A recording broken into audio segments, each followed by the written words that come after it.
When you're 12 years old, your world is pretty small. It's made of school, a few friends, a cracked tablet, and dreams that feel too big for your bedroom. For me, that dream was simple, to play GTA 6. Ever since Rockstar dropped the trailer, I watched it every single day. The way the lights reflected off the streets of Vice City, the characters, the chaos, it all looked so alive, like freedom in pixels. But my dad, he didn't see it that way. He called it trash. He said games like that turn kids into criminals, and that as long as I lived under his roof, there'd be no GTA anything. I remember that night perfectly. He was sitting in his old recliner, half reading the newspaper like it was still 1985. The TV was showing the news, and they were talking about how GTA 6 broke every pre-order record in history.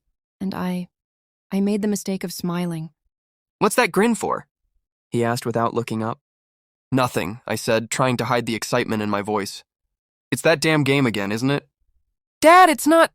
"I told you, Liam, you're not wasting your life on that garbage." He folded his newspaper like it was a weapon. Mom tried to speak up, but he cut her off before she could. "And don't you start defending it, Claire. The boy needs discipline, not more screens." And that was it. Another rule, another wall built between us. Later that night, Mom came into my room.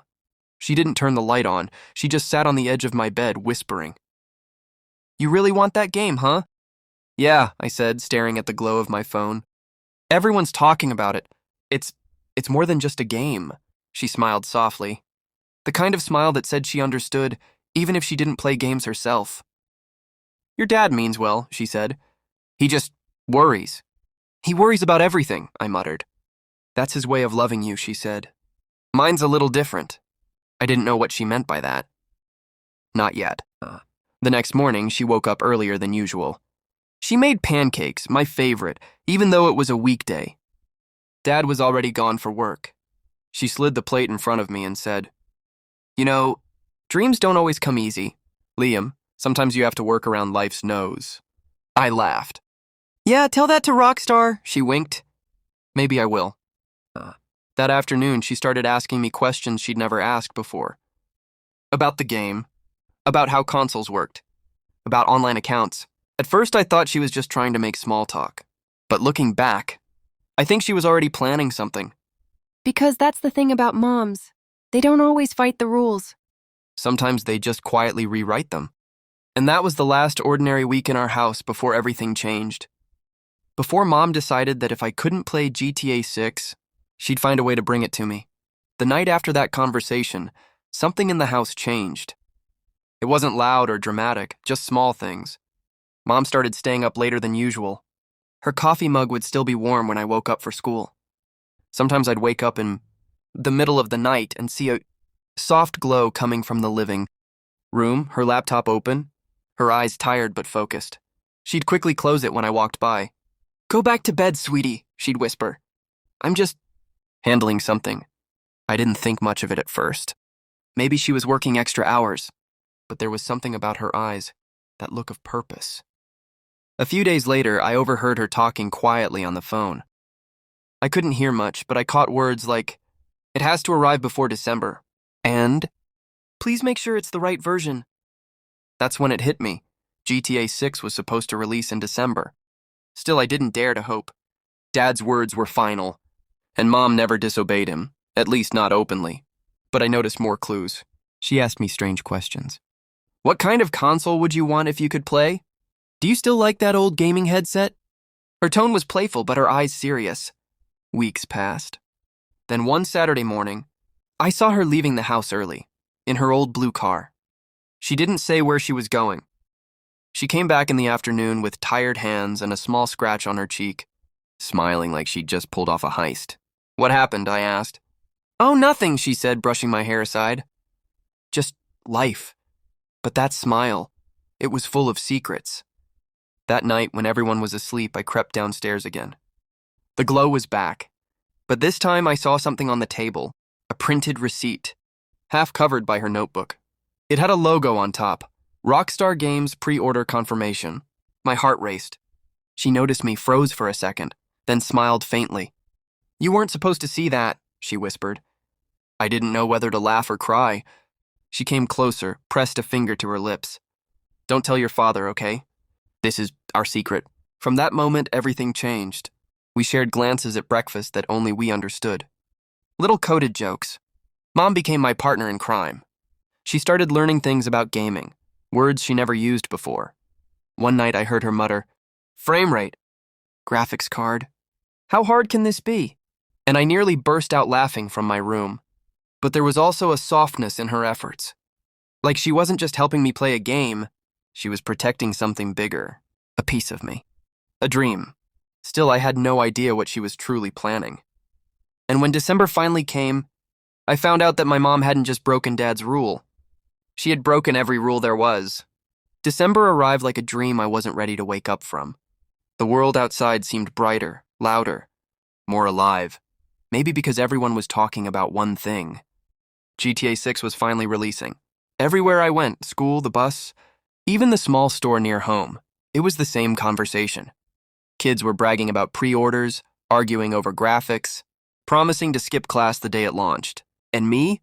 I just smiled quietly, pretending it didn't hurt. Dad had doubled down on his rule. He even joked about it at dinner. "Not under my roof," he said, cutting into his steak. "That game is garbage for the mind." Mom looked at her plate, saying nothing, but I saw her knuckles tighten slightly on the fork. After dinner, she called me into the kitchen while Dad watched TV. Her voice was calm, but there was a spark in her eyes. "Hey," she whispered. "You trust me, right?" "Of course," I said. She smiled faintly. "Good. Then when the time comes, I'll need you to listen to me carefully. Don't ask questions. Just trust me." I didn't understand, but I nodded. Because when Mom said something like that, it meant something was coming. That week, she was different. Humming while she cooked, smiling to herself in the car. And every time she got a message, she'd tilt her phone away just slightly. One evening, I saw her talking to our neighbor, Mr. Harris, the retired electrician who was known for fixing anything from lawnmowers to broken radios. They were standing by his truck, whispering. Mom handed him a small box wrapped in an old towel. He nodded and said, "I'll make sure it's ready by Thursday." Thursday. The game launched on Friday. That night I couldn't sleep. Something big was happening, and I didn't know if it was excitement or guilt. I could already imagine Dad's face if he ever found out. The next morning, when I came downstairs, there was a smell of pancakes and cinnamon, Mom's way of celebrating something. She was in an unusually good mood. Dad had already left for work. She winked at me. "Big day tomorrow," she said, sliding a pancake onto my plate. "Big day for who?" I teased. She smiled. For people who believe in dreams." That night was the longest of my life. I lay awake, hearing the faint ticking of the clock, the sound of rain against the window. The whole world felt like it was holding its breath. Then, sometime after midnight, I heard soft footsteps in the hallway. The door opened just a little, and Mom peeked inside. "Hey," she whispered. "Come with me." I followed her downstairs. She was wearing her robe and slippers, hair messy, eyes glowing with excitement. On the table was a large cardboard box taped shut. She placed her hand on top of it like it was something sacred. "Open it," she said. My fingers trembled as I tore the tape. Inside was a brand new console, the one that could run GTA 6. I froze. "Mom, how?" She smiled softly. "Mr. Harris helped me install a separate outlet in the basement. It's not connected to your father's power circuit. He'll never know." I blinked, speechless. "You mean..." "Shh," she pressed a finger to her lips. "This is our secret base. You can play as long as you want. Just keep it quiet." I laughed. Actually laughed. She laughed too, the kind of laugh that makes everything feel okay. Then she handed me a small, shiny envelope. It had the Rockstar logo on it.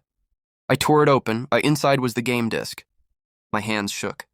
My throat felt tight. I couldn't even speak. "Why?" I finally whispered. "Because you're my son," she said simply. "And dreams don't always wait for permission." We spent the next few hours setting everything up, quietly, like we were planning a heist. She even learned how to connect the HDMI cable herself. When the startup logo appeared, she clapped her hands like a kid. "Look at that," she whispered, beaming. "You're in the future." I played for a few minutes, just testing it, feeling my heart race with every sound. Mom sat beside me, watching the screen like it was a movie. Every explosion made her jump. Every dialogue made her laugh. At one point, she whispered, "So this is what you love so much." And I nodded. "It's not just a game, it's freedom." She didn't answer, but I saw her eyes glisten a little. When the sun started to rise, she stood up and stretched. "Okay, gamer boy," she whispered. "That's enough for tonight. Let's keep our secret safe, all right?" I promised her I would. We hugged, and I swear in that moment, I could feel how much she loved me, more than any rule, more than any fear. But what I didn't know was that the next morning everything would fall apart, because Dad was about to find out.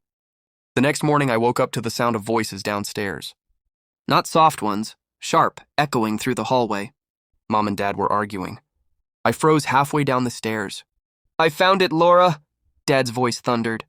In the basement. "Do you think I'm stupid?" My stomach dropped. Mom's voice came next, trembling but firm. "She's just a child, Mark. He deserves to have something he loves. He deserves discipline." Dad snapped. "Not to rot his brain with that trash." Every word hit me like a punch. I wanted to run down to say it was my fault that Mom did it for me. But something in her tone stopped me. "Do you even see him anymore?" she asked, her voice breaking. "You work, you sleep, you preach. But when was the last time you actually looked at him? Not as a rule to control, but as a boy with dreams?" There was silence. A silence heavier than shouting. Dad didn't answer. He just walked away, muttering something under his breath. The door slammed. I stood there, frozen on the stairs, heart pounding. Mom looked up and saw me. Her eyes were red, but she smiled softly. "Hey, champ," she whispered. "Guess the secret's out." I ran to her. "Mom, I'm sorry." She hugged me tight. "Don't be." I knew it couldn't last forever. That afternoon was quiet. Dad didn't come home for dinner. Mom cooked anyway, spaghetti, my favorite. We ate together, not saying much. But after we finished, she asked me to follow her outside. The winter air was cold, crisp. She stood by the driveway, staring at the streetlight. "I know he's angry," she said softly. "He'll calm down. But I want you to remember something." She turned to me. "When I was your age, my dad didn't let me do what I loved either. I wanted to paint. He said it was a waste of time. So I stopped. I studied something else, got a job, built a life. But a part of me stayed quiet for years." Her voice cracked. "I promised myself that if I ever had a child, I'd never silence their dream, no matter how small, no matter how silly." I couldn't stop the tears. She brushed them away with her thumb. "Don't ever let anyone tell you what your happiness should look like," she said. "Not even me." The next few days were hard. Dad didn't talk to us much. But one night something changed. He came into my room after dinner. I was sitting on the floor staring at the unplugged console. He stood there for a long time, quiet. Then he sighed. "You really love this game, huh?" I didn't know what to say. I just nodded. He walked closer, sat on the edge of the bed. "I just don't understand it," he said. "When I was your age, fun meant being outside, working, doing something real." "I don't get this." I looked at him and said quietly, "It feels real, Dad, the stories. The worlds. It's like being free for a while." He stared at the floor. Then he said something I'll never forget. "Your mother said the same thing, about painting." For the first time in weeks, his tone softened. He rubbed his temples, sighed again, and muttered, "She's stubborn. Always has been." Then he stood up and looked at me. "Just keep the volume low," he said. I blinked. He walked out before I could answer. From that night on, things changed. Slowly, but they did. Mom and Dad didn't fight as much. He even peeked into the basement once or twice, pretending to check the wiring, but I caught him watching the screen, trying to understand. A week later, I came home from school and found something strange. On the table, there was a canvas and a box of paints. Next to it, a note in Mom's handwriting. "For both of us. Dreams don't have an age limit." Time passed. GTA 6 became just another part of my life, but what mattered wasn't the game. It was what it represented. Every time I held that controller, I remembered her late-night coffees, her tired smile, her quiet rebellion for the sake of love. Years later, when I finally moved out, I found that old console again. I plugged it in, and there it was, my first save file. The one from that secret night. I pressed load game. The screen flickered to life, and I could almost hear her voice. Dreams don't wait for permission. Even now, as I sit here telling you this story, that lesson stays with me. Mom didn't just help me play a game. She helped me believe that even small dreams, the silly ones, the impossible ones, are worth fighting for. And maybe that's what love really is. Not control. Not perfection. But the quiet courage to say, I see you, and I believe in what you love,